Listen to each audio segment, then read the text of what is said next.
The Vickers Vimy was one of the most iconic bombers developed during World War I, and it went on to become one of the most iconic aircraft of the interwar period. In July of 1917, the British Air Board made the decision to cancel all existing orders for experimental heavy bombers. This was done as somewhat of a knee-jerk reaction to a German raid on London the previous month, as they felt that none of their existing projects were ambitious enough for retaliation. Cancelling all of your major bomber projects during a global armed conflict may not have been the wisest decision, and thankfully sanity prevailed when the control of the technical department convinced them to place an order for 100 Handley Page 0400 bombers. Along with this, orders were also placed for some other Handley Page bomber prototypes, as well as some examples from Vickers. Vickers had been experimenting with the concept of twin-engine aircraft since the beginning of the war. Their first prototype, dubbed the EFB-7 and designed to carry a 1-pound gun, was one of the first twin-engine military aircraft to fly when it first took off in 1915. It never went into production, however, as its original Gnome engines were in short supply and the replacements were too underpowered. It was then redesigned into the second aircraft, the EFB-8, which was smaller than its predecessor and was only armed with a single Lewis gun. Although neither aircraft was produced beyond a prototype, their designer Rex Pearson gained valuable experience from their development. This paid off in 1917 when it was suggested that Vickers should attempt to develop a heavy bomber around the Hispano-Suiza engine, of which there was a surplus, and it should be built to the same specification as the Handley Page 0 series. Pearson met with Major J.C. Buchanan of the Air Board at their headquarters, and rapidly drew up prototype proposals on some scrap paper.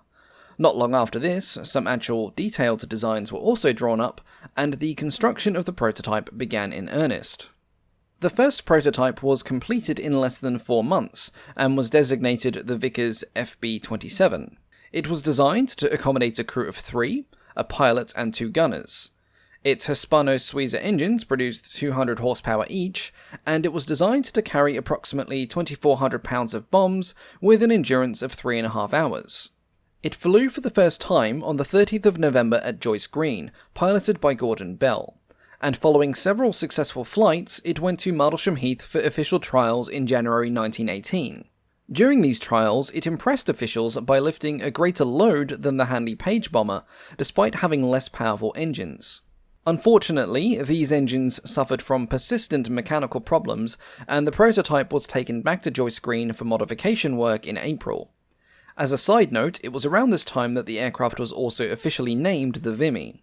Mechanical problems and bad luck quickly became a bit of a recurring theme for the Vimy during its development. 3 more prototypes were built during 1918, and of the 4 total, only 1 wanted to behave in a way that didn't endanger the pilots and the crew. The second prototype appeared in early 1918. It was powered by a pair of liquid-cooled Sunbeam Maori engines and produced 260 horsepower. Along with the new engines, it also differed from the first prototype by having new elevators, ailerons, and tailplanes, and it also had a different ply covering on the fuselage. It was tested at Joyce Green in April, and it was found to have issues with its engine cooling systems. Despite this, it then went to Martlesham Heath for further testing, where it was promptly written off in a crash due to engine failure. The third prototype arrived not long after the second, and it was powered by a pair of Fiat A12 bis engines that put out 300 horsepower each. Again, this aircraft featured several structural improvements over the first prototype. It had new engine nacelles, the nose of the fuselage was redesigned, it featured centrifugal fuel pumps powered by air screws, and its wings had a greater dihedral of 3 degrees. At Martlesham, it suffered test delays as the air screws powering the fuel pumps had a habit of cracking, and then the tests were abruptly cut short when the aircraft took off with live bombs for a trip to the bombing range, stalled during takeoff, and then promptly exploded when it crashed. The fourth prototype was powered by the Rolls-Royce Eagle Mark 8. Aside from some modifications to the rudders, its airframe was virtually identical to that of the previous prototype. However, its fuel load had been greatly increased. It now had a fuel capacity of 452 gallons, compared to just 92 gallons on the original prototype, albeit this did come at the cost of the internal bomb bay. Unlike the previous 2 planes, this one actually did quite well at trials. It was able to fly at over 100 miles an hour near the ground with a loaded total weight of 12,500 pounds, and its fuel load gave it an endurance of 11 hours. A fifth prototype had also been planned, powered by the new Liberty engine. However, this was curtailed by the cessation of Liberty engine deliveries and the destruction of the prototype during a hangar fire in 1919. Despite some of the prototypes boiling their engines, or exploding, Vickers had received an initial order for 150 aircraft back in March of 1918. This order was quickly expanded by a further 200 units, and counting contracts with other firms, this order would grow to over 1,100 various units by the end of the conflict. Large-scale production of the Vimy was undertaken by Vickers, Morgan, Westland, and the Royal Aircraft Establishment, and several other smaller firms. During 1918, priority was placed on the production of anti-submarine variants of the Vimy, designed to carry 2 torpedoes, and once this order was completed, then a night bomber was to be produced. However, by the signing of the armistice, Vickers had only built 13 aircraft, and only 1 Vimy had reached France, though it was never used operationally. With the outbreak of peace, there was of course a drastic reduction in orders. However, some production still continued, and the final total built under wartime contracts came to 112 aircraft. These aircraft varied in power plant arrangements and bomb carrying capacity. However, the majority were completed with the Rolls-Royce Eagle engine. Some were completed with the Fiat engines, but a number of these were also later converted over to the Eagle. The production Vimy, much like the prototype, followed a lot of the conventional design trends of the time. It was an equal-span biplane with a wire-braced wing structure. The front fuselage was constructed of steel tubing, and the rear fuselage was mostly of wood with steel end fittings. The tail was also a biplane, and the rudders and ailerons of the aircraft were aerodynamically balanced by extensions that were forward of the hinge points. After some light tweaking, the Rolls-Royce Eagle engine suited the Vimy perfectly, which would have been a refreshing change after the earlier prototype's mishaps, and on one test flight the Vimy hit a top speed of 112 miles an hour. Like the prototype, it had a crew of 3, and the 2 gunners each operated a single .303 caliber Lewis gun, 1 in the nose and 1 mounted on a scarf ring in the center section of the fuselage. The first bomber squadron to receive the Vimy was No. 58 Squadron, then based in Egypt. The first aircraft arrived in July of 1920, and they replaced the squadron's existing complement of Handley Page bombers. In 1921, No. 45 and 216 squadrons, also based in Egypt, were equipped with the Vimys, and those operated by 216 would become famous for operating the Cairo-Baghdad air mail route. Back home, the Vimys operated by D-Flight of No. 100 Squadron were the only twin-engine bombers in service with the RAF by 1922. They would form the foundation of No. 7 Squadron, which would fly Vimys until being replaced by Vickers Virginias in 1925. In 1924, Britain's home-based bomber strength would triple with the formation of No. 9 and No. 58 Squadron, the original 58 Squadron in Egypt being renamed to No. 70. During the 1920s, the Vimy would see service with 8 RAF squadrons, often having their service life extended with reconditioned engines and parts, and indeed, when the Eagle engines themselves wore out, they were sometimes replaced by relatively less worn-out Bristol or Armstrong-Siddeley engines. Within training units, the Vimy would carry on its military service through a large part of the 1930s. Along with being used as a flight training aircraft, it was also used as a parachute trainer. Though its career with the RAF was considered uneventful, the Vimy would be immortalized by a series of successive long-range flights. The first of these was the non-stop crossing of the Atlantic that was flown by John Alcock and Arthur Brown. The Vimy selected was the 13th and last to be manufactured at Vickers Crayford factory before production was moved to Weybridge. For this flight, it was given to engineer Maxwell Muller for modification. All of the military equipment was removed and replaced with extra fuel tanks.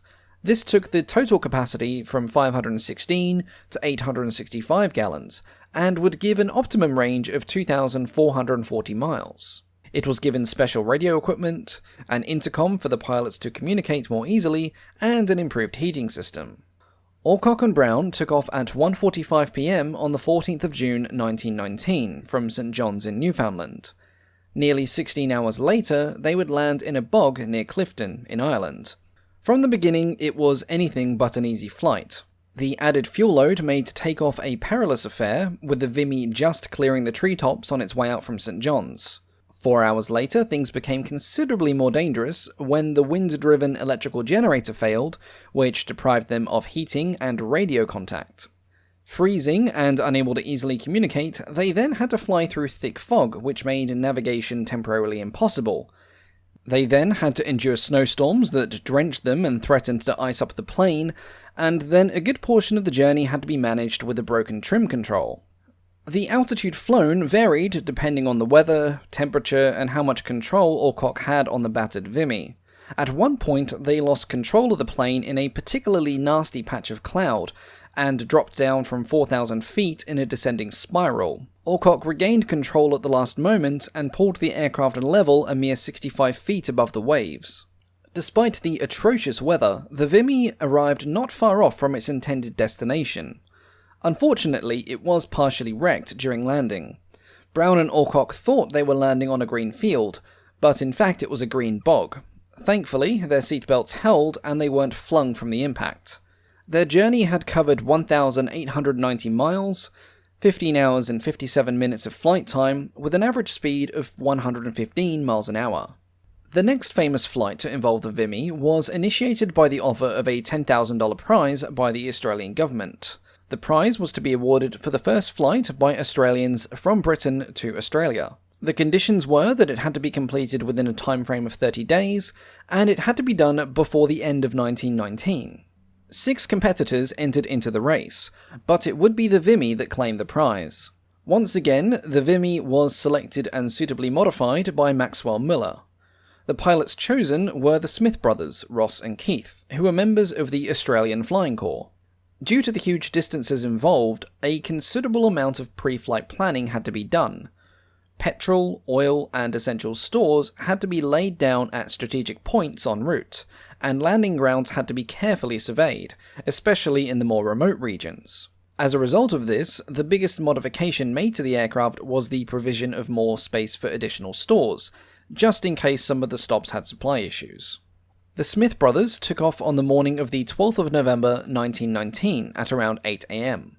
Remarkably, most of the journey was made without any major problems. The most common issue was the risk of the aircraft getting bogged down in the more tropical airfields. The worst incident occurred in Surabaya, where the aircraft became so utterly bogged that the locals had to fashion an impromptu runway from bamboo, taken from natural groves, and indeed salvaged from huts. On the 10th of December 1919, their Vimy was sighted approaching Australia by HMAS Sydney, 100 miles from Darwin. Just after 4 p.m. that day, the Smith brothers successfully landed at Fanny Bay, from which they would fly the final leg to Melbourne and win the race. The Smith brothers were received as national heroes, and they both received knighthoods for their exploits. The third great flying endeavour to feature the Vimy was not a complete success, but it's still worth mentioning. In 1920, efforts were being made to perform a flight from England to Cape Town. Amongst several aircraft to make the attempt were a pair of Vimys. The first was named the Silver Queen, and it was flown by Pierre van Rynveld and Quinton Brand of the South African Air Force. They left Brooklands on the 4th of February 1920. However, they crashed a week later between Cairo and Khartoum, courtesy of a leaky radiator. A second Vimy was lent to them by the RAF in Cairo and renamed the Silver Queen II. This one reached Bulawayo, which today is in southwest Zimbabwe. Here, the high elevation and severe heat took its toll, and the Vimy failed to lift off from the airfield, the engine failing due to heat and dirty oil. After the accident, the aircraft was no longer fit to fly, and the rest of the journey was completed in a borrowed DH-9. Despite the failure, the Vimys had flown far given the conditions. However, it served as an excellent example of the Vimy's weaknesses. These lessons were applied to future development of the aircraft, and it's one of the main reasons why they were so successful when later used in Egypt, the Middle East, and in India. Along with being an excellent frontline bomber and a record-setting aircraft, the Vimy would also find itself in the commercial line as the imaginatively named Vimy Commercial. In 1919, the Civil Vimy project created a new design that replaced the Vimy's slender fuselage with a considerably thicker one. It had a forebody of oval cross-sections, completely clear of internal obstructions such as struts or cross-bracing, and this body was then joined to the standard rear fuselage with a group of fairings. To accommodate this new shape, the fuel tanks were moved under the floor of the fuselage, with fuel being fed to the engines by wind-driven pumps. Though it could be considered somewhat guppy-looking, the new structure provided excellent internal space, and allowed for a cabin capable of carrying up to 10 passengers in relative comfort. Initially, the idea had been to give it a fully enclosed cockpit.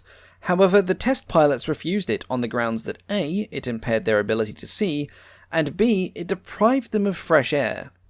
These sorts of arguments would persist for a few more years until the airspeed started to regularly exceed 130 miles an hour, and people suddenly developed a desire to not have their face ripped off. The first commercial prototype was completed in the spring, and flew for the first time on April 13th, 1919. In terms of overall performance, it did slightly better than the bomber variant, probably as a result of having the fuel and stores inside the streamlined fuselage. It did, however, lack the range of its military counterpart, being limited to just 450 miles. The commercial was not produced in huge numbers. In fact, the largest order for the aircraft came from China, who placed an order for 40 Vimy commercials amongst some other models. A production line was established at Weybridge to produce these, as well as a handful for domestic use in England. However, records indicate that many of the commercials shipped to China were never used, and simply rotted away in their crates. In 1921, a military ambulance version of the commercial was produced for the Royal Air Force. It was designed to accommodate 4 stretchers or 8-seated patients with 2 medical staff, and it featured an innovative node loading arrangement, perhaps the first in the world. 5 of these ambulance models were built, and these were powered by Napier Lions. A direct descendant of the commercial, and thus the Vimy, was the Vernon. It was the first aircraft to be specifically operated for the RAF as a dedicated transport and emergency support aircraft. This it did during outbreaks of violence in Cyprus and the Middle East. It did this in 2 ways. Firstly, the Vernon could be used as a traditional transport of troops and equipment, and secondly, it could be quickly converted in the field to carry bombs. Though it was operated as both, the Vernon is best remembered for its role in the mail routes. In 1921, the Vernon, along with RAF Vimys pressed into duties, formed the nucleus of the Middle Eastern section of the new emerging air routes. Together, they helped to revolutionize the mail service in a part of the world that lacked significant rail networks, and the time it took to send a letter from Baghdad to London went from 28 days down to 9. Vernons would bear the brunt of this service until 1926, and as the airmail service gained experience, reliability improved, and the amount of mail carried in the first 16 months increased tenfold. At the time the first Vernons were operating in the Middle East, improved versions were already being developed from experiences gained in their use. The biggest needs were more range and power, and this was achieved with the 450 horsepower Napier Lion engine and the addition of 2 extra 120-gallon fuel tanks. The trials of this new model were successful, and Vickers received a new contract for the Vernon Mark II under Ministry Specification 4322. Eventually, a Mark III variant of the Vernon would be developed, but in March 1923, calls were growing for the design of an aircraft with larger dimensions, capacity and range than that of the Vimy, and Vickers would begin to work on the Virginia and Victoria designs. The final Vickers Vimys to retire from service did so in 1938, after almost 20 years of service, which, for the time, was a remarkable lifespan for aircraft design. 2 surviving examples can be found today, both of which were the record-setting aircraft. The transatlantic Vimy is on display at the Science Museum in London, and the Vimy that took the Smith brothers to Australia is on display at Adelaide Airport. Maybe I'll fly down and see it soon. I hope you enjoyed this slightly longer video. 10 or so minutes really wasn't going to do the Vimy justice. If you don't mind the longer content, I will do it more regularly for aircraft that have more complex histories. But, as always, thank you all very much for watching, and I will catch you all next time.